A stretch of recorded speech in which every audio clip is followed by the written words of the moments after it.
Hi, I'm Christie Harkin, and you are here at CoinDesk Live, where we're going to be talking about inside the hype machine, behind the scenes of the ICO boom.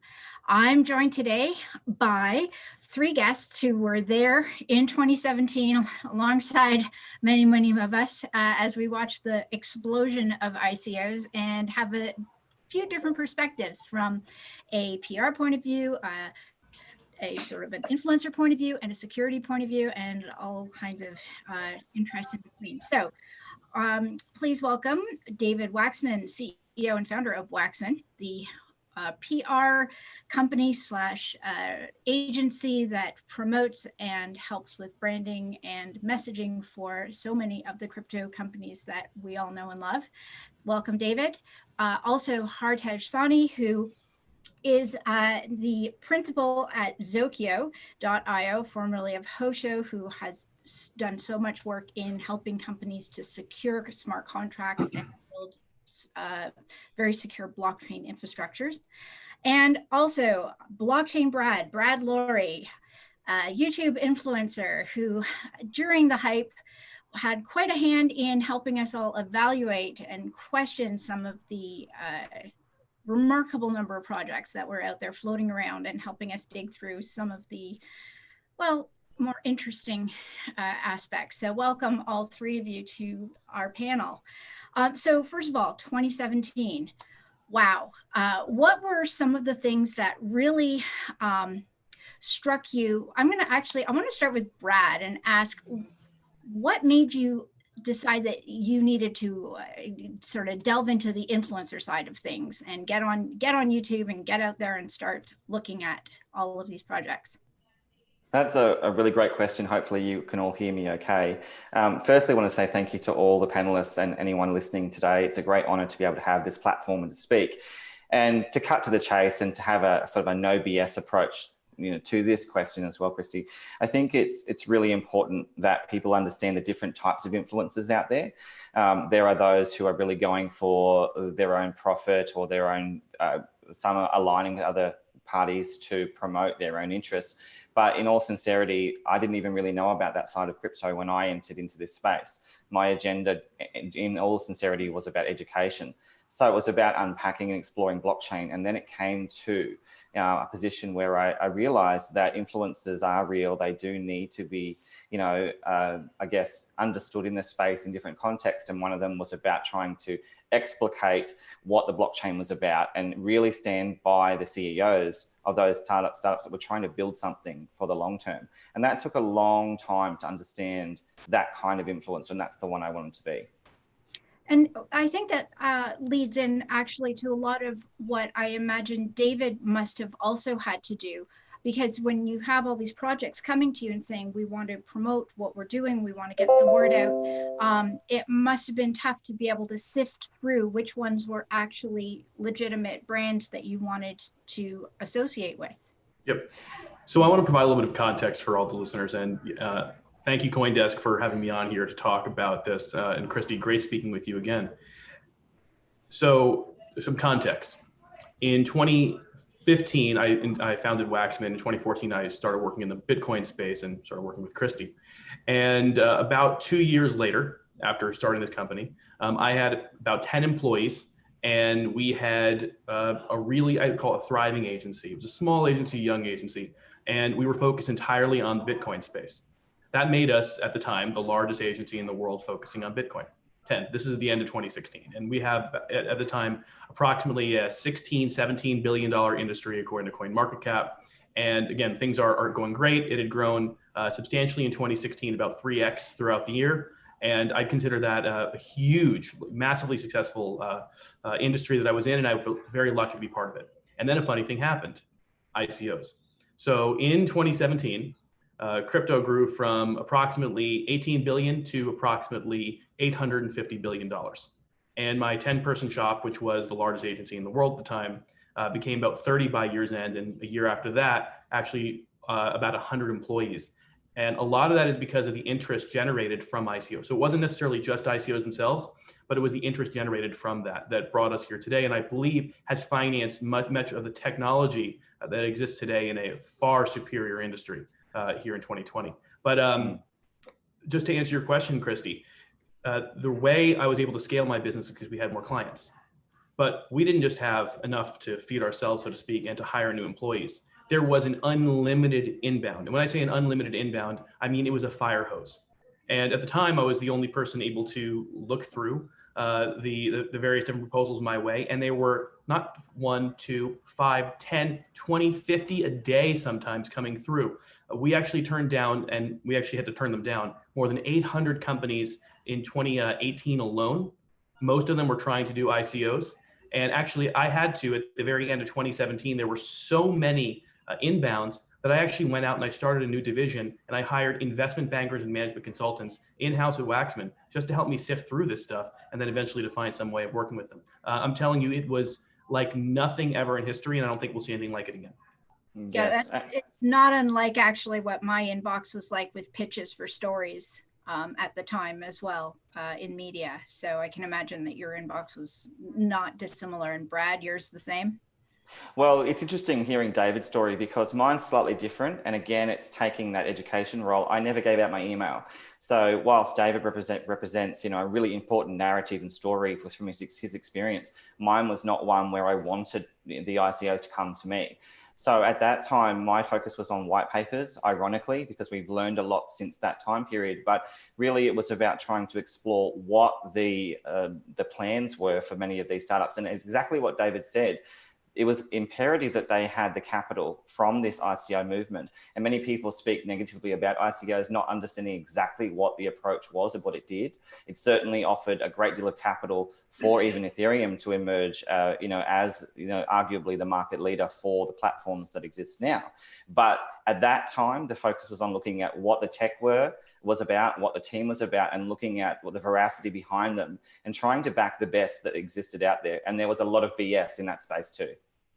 And Hartej, from a security perspective, and from what you were looking at with some of the smart contracts, were enough companies actually concerned with making sure that they had done their due diligence in terms of making sure that they weren't going to put something out there that was easily hacked or easily compromised? No, well, I'll start by quickly saying thank you, Christie, for having me. Great to see you again. And thank you, CoinDesk, for having me. David, awesome to see you. Brad, great to connect.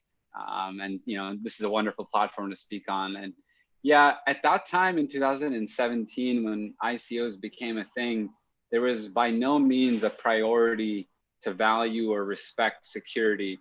And not much has changed in this industry, to be honest. It's not exactly a highly regulated space. It's relatively an immature and new space that we are all in. And at that time, the focus was, let's do an ICO and leverage a token generation event to raise as much money as fast as possible and to get listed on as many exchanges as possible. And at that time, exchanges were listing tokens that did not respect security or to get a smart contract audit. Our job at that time was not only to educate founders of companies, it was also to educate centralized exchanges to explain to them what is a smart contract audit and what should a report look like. At that time, we were still inventing core components of what should be included in a smart contract report so that both someone technical and non-technical could digest this report and make a conclusion of whether or not there were any security vulnerabilities and were they addressed, and is this smart contract clear to be listed on digital asset exchanges. So yeah, by no means were companies prepared at that time to understand what it would take. I often would say that in the finance world or in the healthcare world, there's been established regulatory policies like PCI compliance and HIPAA compliance in healthcare. In those spaces, it's very standard practice to get not one, but multiple audits, security audits, and multiple penetration tests. And we were trying to bring inspiration from those industries into the digital asset ecosystem. And on top of that, we're employing people that have a very unique skill set. You have a cybersecurity background, but you were also well versed in languages like Solidity, which is a relatively new language that Ethereum was written in. And so you only have a handful of people who had the skill set in Solidity, the background in cybersecurity with a QA, quality assurance mindset, which is a mindset to actually discover vulnerabilities in code, which is far different than an engineer's mindset, which is that to write code. And the last part is, can we as a company incentivize this human to work for us? Because there's so much exciting stuff to build, and there's a lot of ways to become really, really wealthy. So yeah, so what's the payoff to, you know, sort of taking a job that's just going through somebody else's code and finding the vulnerabilities and not building that yourself? Absolutely. Yeah, yeah. So when you put together all of the things that each of you was looking at, with Brad with evaluating various platforms tokens, and you've got Hartej evaluating code, and you've got David evaluating sort of business potential of various products. It makes for a really good sort of holistic approach for any company that wants to launch something new. And we know that people will want to launch new things all the time. So David, one of the things that you mentioned earlier was that this will never, you know, something like this may never happen again. Having said that, why not? And also, where do you think, and you know, to any of you after that, where do you see the next sort of crazy boom coming from? Because I think some people are seeing it on the horizon, and I'm going to let you guys answer that question. So David, tell me what you were thinking, first of all, when you said that you don't think it'll happen again like it was before. What will be? It was so wild, Christie. There were very few people in the world, as Hartej mentioned earlier, who had any expertise whatsoever. So anyone who was saying on LinkedIn, and it was very funny, if anyone remembers back then, the number of blockchain experts that showed up overnight, people out of absolute nowhere. But the great thing about Ethereum, the great thing about crypto in general, is that you could be absolutely anywhere in the world and you could be legitimately an expert, because there was no one else who had 5 or 10 years. There was no one who had a graduate degree in blockchain at the time. It didn't exist. Much of the academia at the time was really catching up to what was happening in the commercial world. And what you saw is a lot of real well-heeled, fantastic crypto projects who began financing many of the academic institutions and bringing chairs in. For instance, Cardano and IOHK, they spent a lot of money making sure they could go and finance academia or academics who were looking into proof of stake, who were looking into novel consensus methods, et cetera. It kind of came backwards in this case, as opposed to from academia into a company as usual. So the reason I don't think it'll happen again is because I don't think there will be this many ingenues at the exact same time. And that was something truly wonderful. It was a type of Wild West that allowed for all sorts of experimentation. And as a result, I think that we've had a lot of people who are now interested enough where there are experts in Solidity and experts in a lot of the other smart contract languages that have popped up since Ethereum's founding. That's a fair point. I think there's also a lot to be said for the regulatory oversight that has happened since then as well. There's a little bit, not enough perhaps, or maybe too much, depending on what side of the fence you're on, but there's been more guidance. So, I mean, yeah, I'll just quickly chime in there from a stat perspective, right? To give you some perspective. Like 2017, when we audited a smart contract, 95% of the time when we conducted an audit, we found a vulnerability. About 45% of the time, we found a critical vulnerability. And in 2017 alone, $400 million that was raised through an initial crypto offering was stolen in just 2017 alone. And I think that these three facts really paint the picture of why we took what we were doing so seriously and why we knew what we were doing was here to stay. Right. If I can just jump in as well to reiterate what David was saying, because often there's an alignment there. Going back to 2017, I do agree we're not going to see the same kind of influx in, I guess, the number of startups that did emerge then for the ICO. And the reason why I say that is because not so much the legitimate startups that trialed and experimented with that approach, but it was actually those that capitalized when they didn't have one. So there was a great deal of startups that emerged that really weren't startups, that capitalized once again on the advantages of listing you know, in that fast-paced approach to really then essentially do nothing or do very little and then take the money and run. That happened a lot. And that really sort of stimulated a lot of questions that were really important in the blockchain arena, so that we could, you know, discuss, you know, some of the inherent challenges with the ICOs and what emerged beyond. So it wasn't just the good that emerged back then, it was also the bad and the ugly. And when you look back on a lot of the things that had all of those issues that you talk about, and the ones that didn't have the fundamentals that they needed to survive, what were some of the standouts in your mind that kind of where you're like, wow, I didn't see that coming. I really thought that might have been good. Or another, you know, the craziest thing you ever saw. One of our listeners has asked one of the craziest things you ever saw, where you're like, yeah, called that, saw it coming, told everybody, nobody believed me. Brad? Well, for me first, I mean, obviously going from a fundamental standpoint and also working alongside more experienced people, smarter people, that was always something I wanted to do. So I found some of the most knowledgeable people in the space were those researching in capital firms, actually, because there's a lot of pressure on them to make sure they got it right for their teams and for the investors as well. So some of the things that really caught my attention or really shocked me was just the lack of continued innovation, the lack of continued first wave movement in, for example, experimenting with applications or working with teams. You know, they had this bull out of the gate approach. They said that they were, you know, they had this fantastic technology emerging, but then really I guess the push forward to continue building some of these platforms, the stop there really shocked me with some of them. I didn't expect that. Were there any like particular, say, David, were there any particular red flags that kind of grabbed your attention when you would get a client pitching something to you, or a prospective client pitching something to you, and you're like, yeah, that's not cool, or that's not going to work, or that seems a little wishy-washy?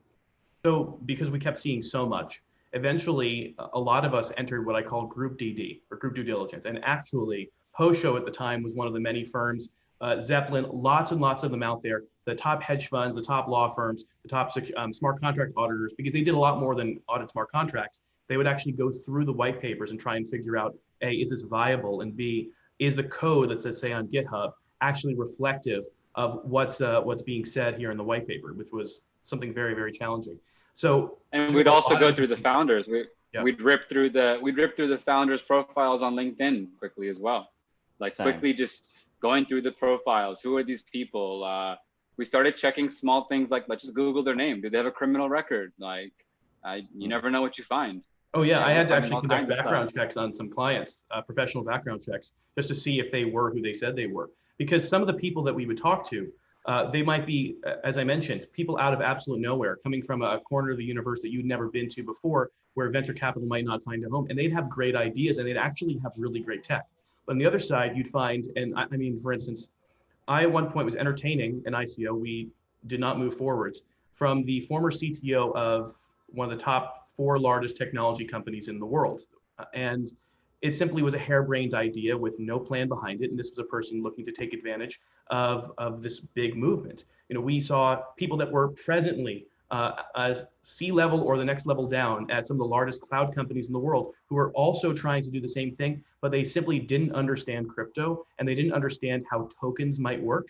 And so they were trying to shoehorn in what might be good cloud ideas on something reliant on tokenomics, which is a science that I don't think still has been totally determined. Some great economists have made great headway, but at the time, this was completely new. Well, yeah, what would you say that sort of the ratio, just to answer a question from our audience, what sort of ratio were you getting like with these sort of scammy hits when you would check into people's backgrounds? Was it like a 1 in 20, 1 in 50, 1 in 10 kind of thing where you'd be like, no, that person is not legit? Well, first you'd want qualified leads if possible. So right. If Hartej or his team sent it over, they were probably pretty good, but you always reserve the right to reject them as well. And this happened all the time. And so eventually you'd have enough of this kind of social due diligence where you might be able to weed out most of the problems, but the numbers were just huge, especially at the beginning. And it really all started, I think this was something you asked earlier, Christie, it started really after the Bancor ICO is where you saw a whole lot of interest. That's when this became truly mainstream. Before that, it was still very large by way of measuring crypto crowd funds versus equity crowd funds at the time, ones that had been record setting on Kickstarter, Indiegogo. Now you started seeing these crypto crowd funds that were actually with astonishing astronomical numbers. They were Series B, Series C rounds effectively before a company had even started. But around the Bancor ICO, we started seeing our inbounds just flood. And I'd say at the time, something like 98 to 1 or 98 to 2 were bad. They were just not good enough. They weren't viable. Many of those never actually did do an ICO. They weren't able to go to completeness. So I think, in fact, the historical record is a little bit skewed because most of the data is showing ICOs that were completed, or at least were relatively attempted. There were many more that were aborted further down, and many of the picks and shovels, like those in here today, they were the ones turning them down, preventing them from becoming true disasters. So Hartej, I guess the work that you were doing then in checking out the people behind the ICOs was crucial in making sure we weren't subjected to the scams that might have been perpetrated. We tried our best. We're not exactly background check experts or anything. Our job is to look at code and make sure it's secure and that it's doing what the intended, what is intended, it's the token's purpose in the white paper. And we're marrying the white paper to the actual code. Now, it's not our job to verify that you have a product built. It's not our job to verify that you already have a product market fit. It's not our job to actually verify whether or not you actually have a criminal background. But as David put very nicely, it was a fire hose of inbound leads. So we were like, let's just do whatever it takes to mitigate our risk. And so, yeah, we did some basic stuff like Google searches and LinkedIn searches and trying to ask through our network and figure out, where did this deal even come from? Do we know this person? Are they reputable? Have they launched a previous startup before? Like just some small things so we can try to get to know these people, because at the same time, we were being contacted by an array of investors, PR firms like David, and these investors are saying, hey, like, we're looking to invest in this company. Are they clean? Is the code clean? Is it safe? Is my money going to be secure? Do you trust these people? Did you talk to them on the phone? And so we tried to do the best that we could. And we definitely rejected a lot of projects. But I think that we worked really hard to improve the standards of what it takes to launch a token generation event. And a lot of those standards are still being maintained today by the growing number of auditing firms that exist. And I'm glad that there's more. The world needs more security auditors. I think that there's still actually a shortage in the digital asset industry of qualified professionals willing to and incentivized to conduct security audits. It's not the sexiest thing to be focusing on when you and your friends could quickly launch a new token, avoid having to go to Sand Hill Road in Silicon Valley and actually conduct a proper seed raise. I mean, I know it's mind-blowing to a lot of people, but believe it or not, most companies that raise $1 million in Silicon Valley, they're already generating 20, 25K bottom line monthly recurring revenue. And people like to believe that that's not true. People like to go on TechCrunch and CoinDesk and read about a big fundraise that's occurred, and they like to pray and say, oh, it looks like Christie raised $20 million, so I can do it too. And that's part of what I wanted to ask next, actually, was the idea of hype. And to what extent do you think maybe the media, not just the crypto media, but once it got big and the mainstream media started paying attention to what was going on in the crypto space, to what extent do you think there was an overhype that sold the idea of the ICO and the quick buck to not just future ICO creators, but to people who wanted in on it and to buy in on the dream of hitting the next big, or the first big massive crypto? Brad, where did you see that coming in? Well, it's in many ways the chicken before the egg question, because often the structure of the ICO is what incentivized the hype, to be honest. And that was also part of what, all of us are sort of discussing today, is the true nature of the ICO. when I started, I was actually shocked, it references back to your initial question about how there were different locked systems in place, or there was a hierarchy of access. Not everyone in the ICO world initially really understood that. I certainly didn't. And as I also personally invested in ICOs, as I come to work with VCs and I understood this, it really was part of the contributing factor to hype, because many of the VCs, myself included, we all wanted to make sure that we invested for the right reason. We made money in our investments. But the problem with it was that, it wasn't necessarily all clear and cut exactly how the ICO worked. And also there were different sort of deals that were being had in different circumstances. So in full transparency, that was a problem. But it also created a great deal of hype because everyone wanted in. And for that reason, it created a market, it created a competition, it created a strong interest because the capital was there and there were also profits made, significant gains in that time. So once again, it comes down to which of these are going to be sustainable entities, which of them are going to be startups that make it. Often we saw a very different situation play out. And we know now, looking back in history, many of these ICOs made money, but they didn't continue developing. Yeah, where did it all end up, and what was it actually spent on, and exactly. Was it spent on development even? What was going through our mind at that time was the cost of building technology has gotten cheaper than ever before historically. Amazon Web Services has gotten cheaper than ever before historically. Cloud services have become so cheap, and the cost to build technology and to deploy it has just become so significantly low. At that time, when we were seeing people raise $5 or $10 million extremely casually, and still within 1 year not deliver a functioning product, it was a bit mind-boggling. Like, where did the money go? How have you guys not delivered a functioning product?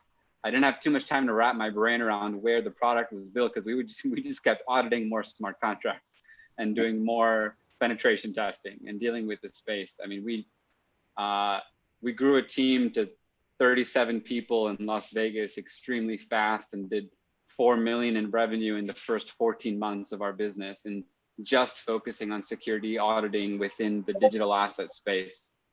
And we secured around north of $1 billion worth of smart contracts. Yeah. Meaning that's how much money was raised through the smart contracts that we secured at that time. North of $1 billion. What, where did you see, like, did you notice, one of our listeners or viewers is asking, what were some of the most extravagant things that crazy extravagant things that you noticed some ICOs spending their money on instead of the development? Not necessarily naming names, but any crazy stories from that? I could tell you some of my experiences. Yeah, I was going to say exactly the same thing. I remember, as one example, there were Maseratis that were being auctioned, or were prizes for those people who attended a party. I was really uncomfortable with that side of things. I only attended a few parties. I found them very ostentatious, and there was clear, significant expenditure on those kinds of events. And I was absolutely uncomfortable with that, and made it very clear, actually, in that time. And that was when the money was free flowing as well, to be honest, at the time of 2017. That was the time when everyone was abuzz with the potential of blockchain, but not really understanding which were legit, which weren't. And I think, also it needs to be said that when it comes to not understanding exactly how things work, I think almost everyone in the space in 2017 was at that point where they were questioning which of the teams are really there for the money. Where does the money go? That was an important question that still harps back to many of the ways in which things have played out in 2020, actually, with new kinds of approaches beyond the ICO. But what really does matter back then is that people were even doing those pre-checks, having discussions. I used to have pre-chats with teams, significant ones, before I would invest. So did the VCs. But you're still, at that time, investing on the white paper and on very little code, actually. That took a long time to evolve, even of itself. So now we're fortunate in seeing a lot of evidence empirically of code today. But back then, you were really banking on the word and the integrity of teams. For sure. And with the idea of hype, because there was, with all of that, and there was so much hype. David, what did you see in terms of having to deal with mainstream media? I'm assuming that you're your team had to talk to people who were not familiar with cryptocurrency, and that the hype of the 2017 ICO boom was their intro to the crypto space. Yeah, it was. So this was something I've been tackling since 2014, when my first project in Bitcoin, which is how do you go and explain Bitcoin? How do you explain eventually Ether? How do you explain everything else involved in crypto, from custodians to security tokens? How do you explain that to reporters? And there were very few beat reporters. So that's essentially the focus for a reporter at a mainstream publication who had experience in crypto. You had Mike Casey and Paul Vigny at the Wall Street Journal. You had Nathaniel Popper at the Times. You had a few reporters who actually did know their stuff. Camilla Russo was one at Bloomberg who was early on and really did know her stuff. She was willing to actually get involved. And if you haven't bought it, buy the book she just came out with about the founding of Ethereum. Yes. But so we spent a lot of time educating reporters. But I do want to mention something to an earlier question of yours, Christie.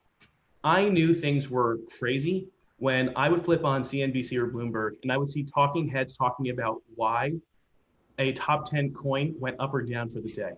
They were talking about it the way they talk about equities, and it made absolutely no sense whatsoever. And sometimes some of those coins were or entities behind them were my clients. And what they were saying was completely unfounded in any form of reality whatsoever. And I'm guessing this is when things went on overdrive, because it was essentially affirming that investing in digital assets, which is risky no matter what, was something that anyone could do. It was like public stocks. And these are for digital assets with sometimes very little code behind them. Sometimes there was a lot behind them, but it was still early days and there was very little use of it. If you actually look at the number of transactions on the network, the number of wallets, maybe for some of these protocols, the numbers were very small. The number of applications built on top of it, the amount of use those applications had if they were one of these layer ones, was very, very light. So it was very speculative if you look at the fundamentals. And they were talking about on CNBC and Bloomberg. It baffled me. Yeah, it still is. Yeah, and it's interesting because my experience has been intricate crypto as well. David talks about the macro and the mainstream, but much of the sort of media related hype from my experience has been a lot of those interconnections with crypto media itself. Very powerful entities that really are making significant headway. But once again, as all of us are sort of alluding to, is nothing's been removed from the equation. That still exists. The speculative aspect of media is real even today. And we also have to, do our due diligence and make sure we discern what the difference is, what the agenda is. We don't know. We don't know what the agenda is of some of these media parties. We don't know what some of those investments are from related funds. And we have to make sure that we research constantly to make sure we can sort of separate our own position with what's really going on objectively. Well, I want to defend media for a moment. I'm sorry, because what I want to say, Brad, is that reporters in this space, the ones who have stuck around and have multiple years, they're really remarkable. These are people who have been through the battle lines. They've seen so much nonsense. You talk about pattern recognition. If Hartej and I saw a ton of projects and turned them down, imagine how many reporters like Christie saw over the years. At this point, they are the most cynical people on God's green earth. And if they think something is even slightly good, it's probably amazing, is actually how I'd look at it. And so I found crypto reporters to be the ones today, again, the battle-hardened ones, to be really, really knowledgeable. And you can see that when they're actually asking questions. When I get a client on an interviewing with one of them, you'll see that they're going to ask questions that the CEO of some novel startup, they could never have anticipated, because they simply don't have the wide context, the amount of years of seeing everyone under the sun make tons of claims. And Dave, in that sense, I want to broach the position of the crypto journalist as opposed to the crypto shiller in that role, because you really notice the tough questions being asked by the experienced journalist. But in this space, we see a lot of pseudo journalists, and I think that's important to broach, because a lot of those are aligned with, investment interests of their own and with other, parties in the space. And for that reason, they take a very light approach, a review approach, a promo approach. And that is something that is is very much different to those in the space who want to provide education, want to provide that hard-hitting information sort of premise so that people can make their own decisions and do their own due diligence. That's one of the things that in the various media companies that I've experienced, that I've worked with, is there's that pull to be first on a story versus to be in depth and thorough, and making sure that you find that balance, having the complete story, doing asking those hard questions, getting the responses from the people you need, and making sure that the information you're putting out is the best it can possibly be, versus, getting it out among the first, because that's where you're going to get your clicks, right? So you need to have that. You need to have the reporters who are seasoned and who have been around a little while and know the questions already because they've done it before, they've been there, they've seen that.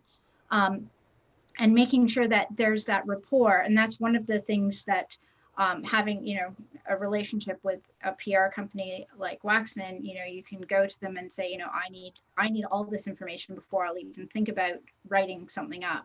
And that's a skill that, I think has matured since 2017 in the crypto media, but also, as David pointed out, there are, journalists in the mainstream media now that, there are publications that have a crypto or a blockchain beat reporter who they're starting to delve in a little bit more. And I think that'll be essential when we move into the next phase, the next boom of whatever's going to come.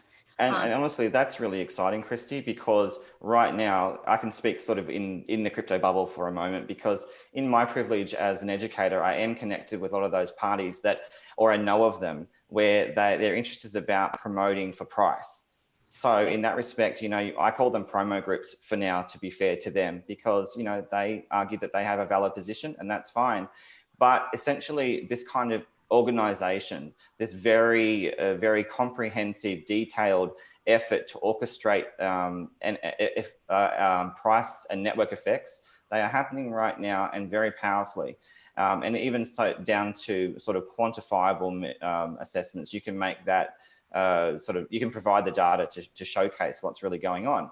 But again, harping back to that qualification, that's what I'm looking for. And it's great to hear that there's more of this happening. I really want to see much more of it, because as someone who comes from education background, trying to work inside this frame, it's really difficult actually sometimes to just be within and amongst this kind of shill pattern that I'm seeing, where there's a bit of a facade going on with education or with information, when in fact, it's actually just about trying to promote that startup. Yeah. And I think that some of the startups, when I was seeing them starting to come through in 2017, and actually Hartej and David, this might even be something that you saw also, there were some amazingly good ideas, some good concepts, some, sort of save the world, big ideas that just didn't have the execution. And as much as, we all wanted this fix for whatever problem, putting it on a blockchain was going to do, the execution just wasn't there. Were there any that sort of stood out to you, like idea wise? I'm not saying, again, name companies, you don't have to, but just the ideas or the concepts that you saw come up where you're like, dang, that would be so cool if it actually worked. We got to a point where we said, if you can replace the word database with blockchain, you don't need a blockchain. Yeah. And it's just like everybody we were being thrown all kinds of stuff. But, there were some incredible ideas out there. Sharing computing power, I think that's something that is incredible, and I think is still progressing on and off blockchain. There's just so much in that space that I personally find intriguing. Yeah.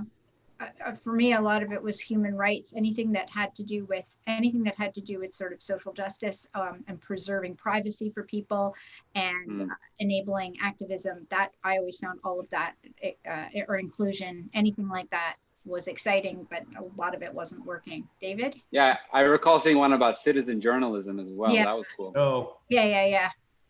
That was a great project, and unfortunately, it was a little bit late. I think they ICO'd in something like April or May of 2018. That was a little bit after everything had already died. But I saw a lot of great ideas, and some of them have a little bit come out, but none have fully succeeded. So a project that did an ICO that I was very proud to have launched was Steemit. So Steemit was the first true decentralized social network, and there's some value there. People always like to fight about Steemits. I remember Tone Vase, who's another crypto influencer. He once wrote this very large missive, just destroying Steemit, talking about their crypto economics at the time. And I was on the other side trying to deal with the fallout from that. But at the end of the day, I always thought, well, what if Steam tokens are worth next to nothing? Even if they're worth next to nothing. And by the way, Steam never ICO. What if they're worth next to nothing? It's still paying you more than Reddit's paying you. So there's something here. It's some sort of value that you can get for posting, and you don't get anything on Reddit. You get those worthless karma points. And I know Reddit right now is looking to fix that. That's a great idea that hasn't fully taken off yet, which is some sort of blockchain-based social network. I think it will. It's just a matter of time. And beyond that, I saw some other really great ideas. One was, what if there was a way to use token incentives, or basically digital incentives, to speed up peer review, academic peer review? And there was a remarkable company led by a lot of scientists out of CERN who were trying to figure out how to do exactly that. And again, I think they came out a little bit late, so funding was hard for them. I'm not exactly sure where they are today, but I thought that was a brilliant idea. Finding a way to cut many of the months, because the way it works with academia is you need a peer-reviewed article very often to base your research off of. And so if it takes longer for it to be published, then what happens is you start to see the stacking delays of academic research. If you were able to shorten that even by a few weeks in each interval, you might actually speed up progress in research and society. So there are a lot of great ideas out there, but it comes down to execution. I think Brad put it really well. Can they, once they do complete some sort of fundraising event, whether it's equity fundraising or crypto fundraising, are they able to then actually complete the job? And that's a lot harder than it sounds. I think gaming was one vertical where we were seeing projects that instantly made a lot more sense. We were like, holy crap, this might be a thing in the next few months. Like, it just makes sense. A token inside of the game. I already have a virtual item. Okay, this makes sense. And I'm still very excited about the future of the intersection of gaming and blockchain. And I think the third thing that intersects with that, that's also super interesting to me, is hip hop. Gaming, hip hop, and blockchain. Very cool trifecta for me. Yeah, and to reiterate what you're saying as well, I think NFTs more generally, I remember looking at Engine very early as an example, not to shill them by any means, but it was because, you know, we saw pre-existing companies, pre-blockchain, you know, meld with the potentials of blockchain. And that was something that many people found very interesting, because they could then see the pre-token world before we saw the experimentations had on, you know, essentially crypto tokens melded with blockchain and public blockchain by that means. Other things I found interesting right from the outset were STOs, for example, and we know that's a contentious topic now, but just the idea of how securities could actually work in a tokenized sense when we'd already seen, you know, IPOs happen, Wall Street happen, that was an interesting narrative at the time, and for some still is. And then we still see the emergence right now of other new verticals beyond finance. That's going to be exciting too. But right now, the buzz experimentation rather than word is finance, I think. Well, Brad, I've got to jump in there. So we launched Decentraland way back in the day, I think it was 2017. And it was really hard to explain why these NFT things mattered at the time. Because people were like, well, wait a minute. The whole point of Bitcoin is you basically have assets that are finally scarce, but there's a number of them. Why do we need individually scarce assets? Who cares? It was kind of hard to explain that and contextualize it in some 3D virtual world that hadn't yet fully been built, where they were just, you know, basically rendering some of the things that were kind of the demos. And guess what? Decentraland has come a very, very long way, and NFTs have come very far since then too. So it did take some crazy idea that people could never considered as a possibility. It was very hard to even imagine and articulate in words. And now we're actually starting to see it turn into something that probably will, to Hartej, to your point, really change the way gaming works entirely. And I think so too. Just Jesse Powell of Kraken and Brock Pierce, both of them were very early in the fake digital currency space before blockchain, when it wasn't actually, let's call it scarce. It was simply centralized computers holding databases that basically said how much digital currency existed. And those people were able to use the knowledge they had and the understanding of the trends of the space to build some of the leading companies in blockchain today. And I think another point to add to that, because I've been following Decentraland as well, is that when I did look at many of the gaming initiatives and startups, I very quickly looked at the experience behind the team with pre-blockchain gaming, because I found that really correlates. That makes a lot of sense. There was also a lot of backing had there that wasn't necessarily raised as an ICO. And I think we don't talk about that enough, in that sometimes teams were able to utilize their own internal capital from that they were raising or revenue from other existing sources to then really push forward in their innovation, in their tech and in their code. And that certainly has happened. And the way in which different tokens are used as well in gaming, not everything is used in the same way as well. Not all are assets. Some are used as currencies for the gaming industry, like we see with Somnium Space. So and they are also connected with, you know, other pre-existing gaming models we've seen, or Second Life in this case. So we see a lot of innovation happening here. And I agree. I think that NFTs are something to still put on the table. But I'll kind of, yeah, I just feel like at the end of that, what comes to my mind is that I had all this excitement for so many ICOs and so many projects. And kind of my feeling today is that lending crypto tends to still feel like one of the best use cases, which is why DeFi today, to kind of twist things more towards what is happening today, is actually quite successful. Because, well, what are you going to do with so many of these tokens other than lend them? It's a starting point, definitely. Right there isn't a use case. And so first there was CeFi and now there's DeFi. And, you know, companies were saying, hey, you know, I know you've got thousands, if not hundreds of thousands of this token that you bought for so many different purposes. But the product's not built yet. And so you can't actually use the token. So why don't you lend out 100 grand worth of that token to me and I'll give you X% AUM. And that's the evolution of what's happening rapidly right now in the transition from CeFi to DeFi. And so, yeah, so decentralized finance, DeFi, is that something that you see as a catalyst maybe to the next big boom hype cycle? That, I mean, if we're all heading into a bull market, maybe right now, and Bitcoin going up floats all the other currencies, do you see DeFi, decentralized finance, as sort of part of that catalytic process that could lead to the next big hype cycle? I mean, over $1 billion is already locked into DeFi. So I would definitely argue that it's already happening. As we speak, we are in the midst of another boom.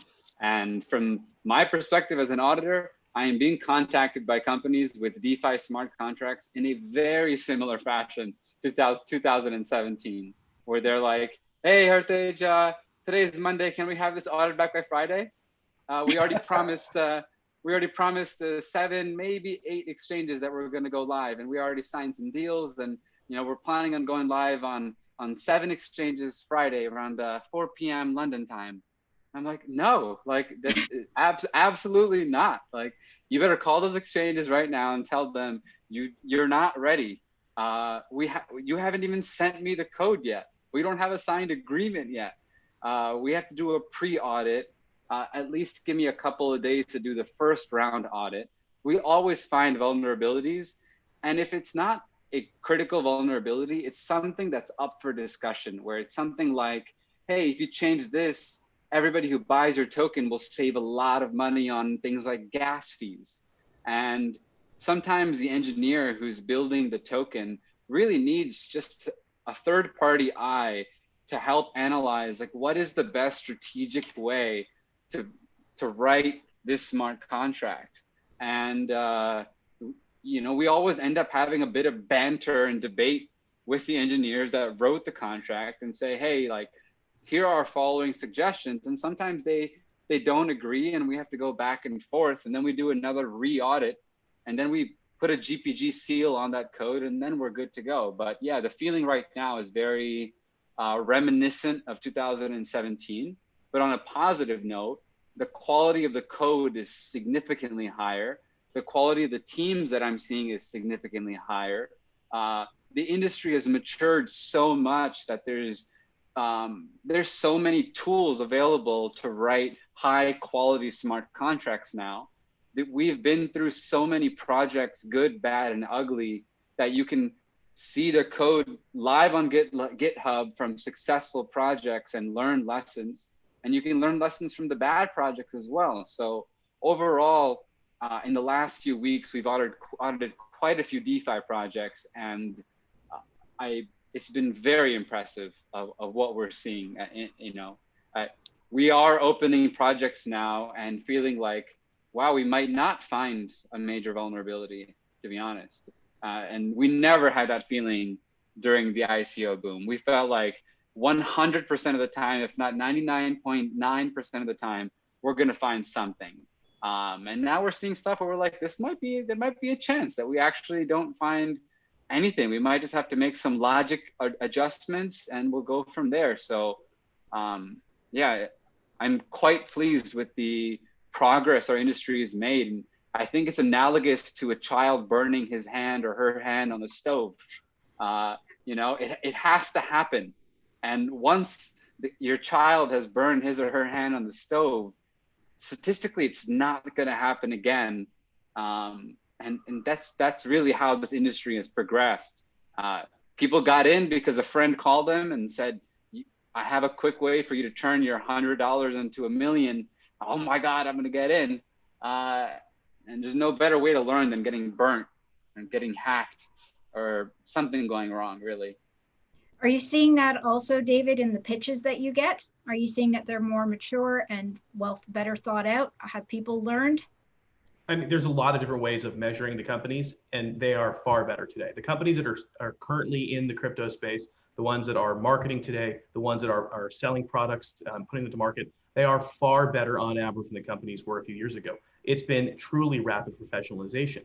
There's a lot of ways of looking at it. Look at the depth of the team. So not only how long has the management team been in charge, but do they have a layer down that's actually worked for them for a certain amount of time? That's a really good way of measuring a company, and you're seeing some sort of continuity of operation. Beyond that, the products themselves, the services, they're far better today. We're finding that there's a lot more partnerships, a lot more real use case. There's not just POCs, but there might be actual production happening with a lot of our clients, and that's really exciting. And the DeFi space, by the way, is absolutely one where we've seen, and this is why I'm saying I don't think it's like 2017, because it's far superior to what we saw in the Wild West days. These are sometimes really, really, really good products. They work as intended. There have been some holes and some deficiencies in some of the early ones, but like a child who's burned his hand a few times, they've kind of learned their lesson and they're employing maybe multiple audits. They have really good developers in the first place. They're using all sorts of different solutions to improve security. And I think that we're probably seeing a much better and more professional institution or series of institutions at this point that are emerging, as opposed to the Wild West startups, many of which folded before they even started. Right, and just to jump on what I really wanted to add on to what Dave's saying, because yes, it's true, we see a cleaner, I guess, more succinct approach. We see a lot more launches post-code, post-established scenario, whereby even in alignment with much of the regulatory pressure from the US, where they do want to see more before a listing is had or happens, we see that there's a trajectory for more transparency. There's more evidence empirically that there is value in many of these startups. But it is important to also acknowledge that there are two sides to this coin in terms of now that there's hype post IEO, we see, the Uniswap phenomenon, as I call it, really bring forth a lot of attention into potential gains, sick gains, as some of the parties in the promo sphere call it. It's important to acknowledge that whilst you see those VC-led, very well-backed, very well-evidenced startups of value, there's also the counter. There's a lot emerging in the space now where perhaps they shouldn't. Perhaps some of these are just startups that really don't have the same empirical evidence of value and want to capitalize on that fast, quick gain that is available on the DEX right now. Do you find that the regulatory atmosphere now has also been a help or a hindrance, or are people paying attention to what the legal side of what their business proposition might be, where it might be running into trouble or where it's clear? You should have seen how many of my clients put their hands up when the OCC decided that banks can custody crypto. They were so excited. Yeah. This is not something you would have seen a few years ago.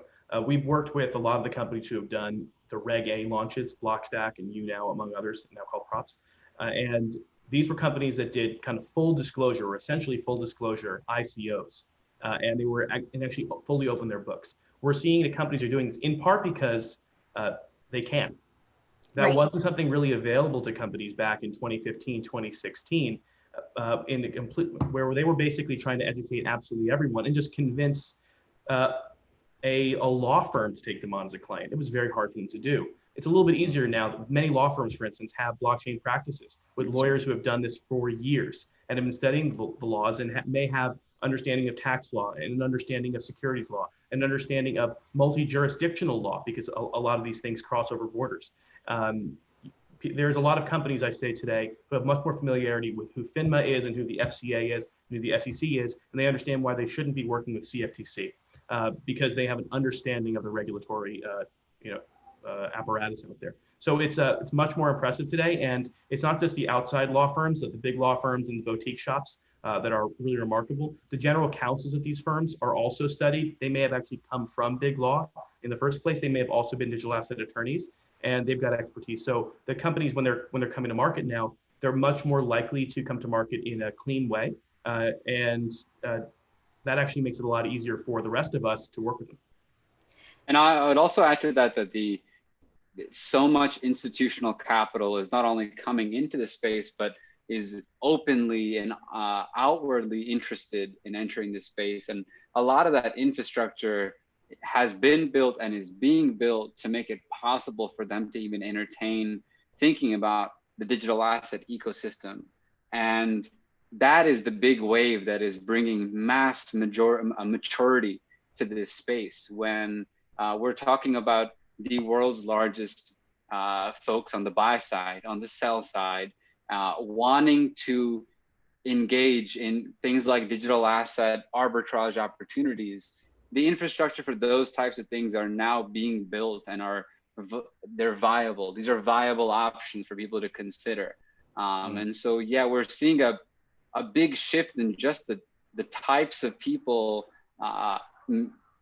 wanting to jump headfirst into the digital asset ecosystem. And a lot of that has to do with exactly what David mentioned. What comes to my mind is, I've worked with a very famous startup law firm since my first startup that I started back in 2011. And they now have an entire blockchain division.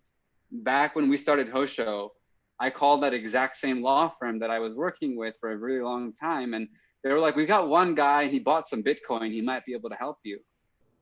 Yeah. I was like, that doesn't help. And it was less than 6 months that they had 3 full-time, 5 full-time, and they have an entire division dedicated to it. All the top tech law firms now have dedicated divisions and Christie, focusing on. Just to jump on what Hartej is saying, from my experience, when I interview and pre-interview many of these parties and these CEOs and CTOs, often there's, with the legit startups, there's just an assumption that evolves into proof that compliance is a given. They know exactly what's going on right now in 220. This wasn't the case in 2017.